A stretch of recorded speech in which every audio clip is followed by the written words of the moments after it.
శుక్రవారంతో పాటు పౌర్ణమి కలిసి రావడం చాలా మంచి రోజు. ఇలాంటి మంచి రోజులు మనకి చాలా రేర్‌గా వస్తూ ఉంటాయి. ఇట్లాంటి మంచి రోజున అమ్మవారికి ఎలాంటి చిన్న పూజ చేసినా కూడా 100% ఫలితం ఉంటుంది. ఇక్కడ నేనైతే ఉప్పు దీపాన్ని దీన్నే ఐశ్వర్య దీపం అని కూడా అంటారు. అయితే ఈ ఐశ్వర్య దీపాన్ని ఎవరు వెలిగించాలి, ఎన్ని రోజులు దీన్ని ఇట్లా కంటిన్యూ చేయాలి అనేది అయితే క్లియర్‌గా ఎక్స్‌ప్లెయిన్ చేస్తాను. వీడియో ఎక్కడ స్కిప్ చేయకుండా అయితే చూడండి. వీడియోలోకి వెళ్ళే ముందు ఒక చిన్న రిక్వెస్ట్ అండి. చూస్తున్నారు వీడియోని కానీ సబ్స్క్రైబ్ చేసుకోవట్లేదు. ప్లీజ్ సబ్స్క్రైబ్ చేసుకొని వీడియోకి అయితే ఒక చిన్న లైక్ అయితే ఇవ్వండి.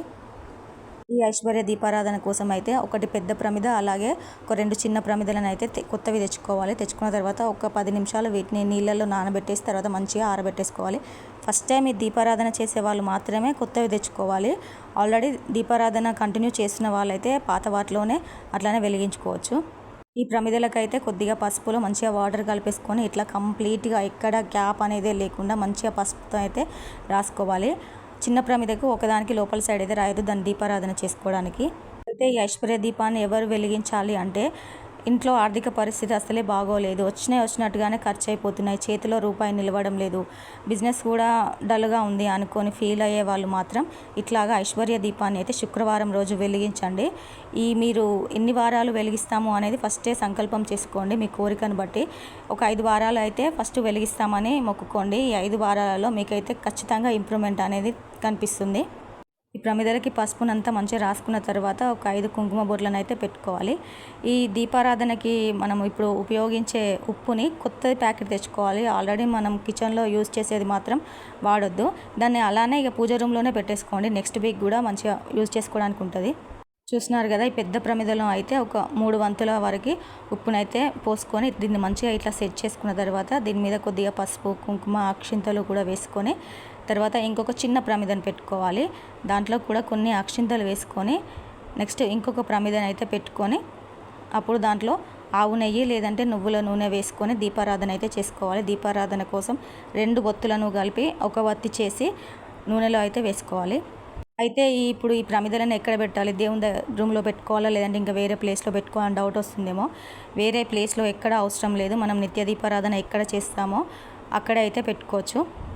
ఈ దీపాన్ని శుక్రవారమే వెలిగించాలి. నెక్స్ట్ శనివారం రోజున అయితే ఈ ఉప్పును తీసేసి నీళ్ళల్లో కరిగించేసి చెట్ల మొదల్లో లేదంటే ఎవరు తొక్కని ప్లేస్లలో లేదంటే మీకు దగ్గరలో పారే నీళ్ళు అంటే చెరువులు, నదులు లాంటివి ఉంటే అందులో అయితే వేసిరండి.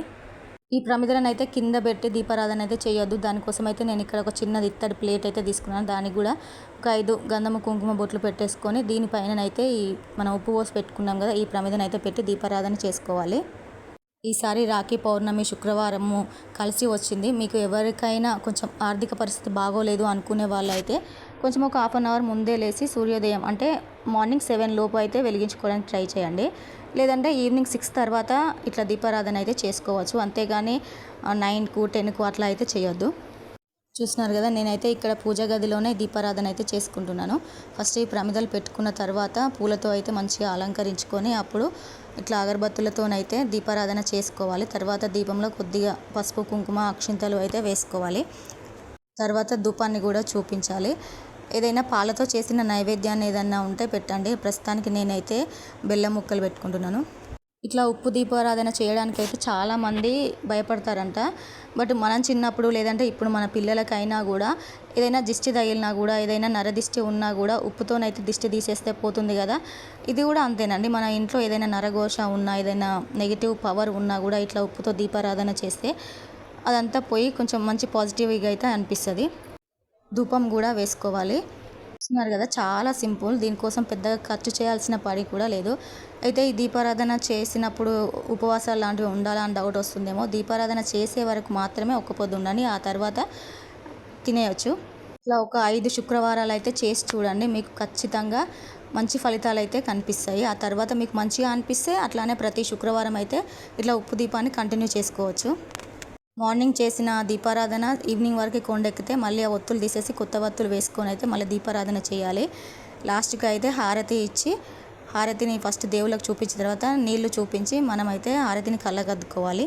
ఉప్పు దీపం ఒకటే కాకుండా మనం నార్మల్గా వేరే దీపాలు కూడా వెలిగించుకోవచ్చు. దీపారాధన అయిన తర్వాత కనకదార స్తోత్రం, లక్ష్మీ అష్టకము ఇట్లాంటివి అయితే ఏదో ఒకటి మీకు వచ్చినవి అయితే చదువుకోండి. శ్రావణ మాసము శుక్రవారము పౌర్ణమి ఈ ఐశ్వర్య దీపాన్ని పెట్టుకోవడానికి ఎంతకన్నా మంచి రోజు ఇంకా ఏది ఉండదు. నాకు తెలిసి అన్నీ క్లియర్గా ఎక్స్ప్లెయిన్ చేసినా అని అనుకుంటున్నాను. ఇంకేమైనా డౌట్స్ ఉంటే కామెంట్ చేయండి.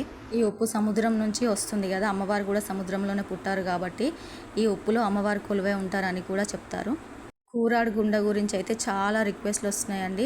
నేను వీడియో షూట్ చేసినాను, యాక్చువల్లీ ఇవాళ పోస్ట్ చేయాలి, కానీ పౌర్ణమికి చాలా తక్కువ టైం ఉంది కదా, తెలియని వాళ్ళు ఎవరైనా ఈ వీడియో చూసి ఇట్లా ఐశ్వర్య దీపాన్ని అయితే ఇంట్లో పెట్టుకుంటారనేసి నేను ఈ వీడియో అయితే పోస్ట్ చేస్తున్నాను. వీడియో నచ్చితే లైక్ చేయండి, అట్లనే ఫాలో అవ్వండి ఛానల్ని.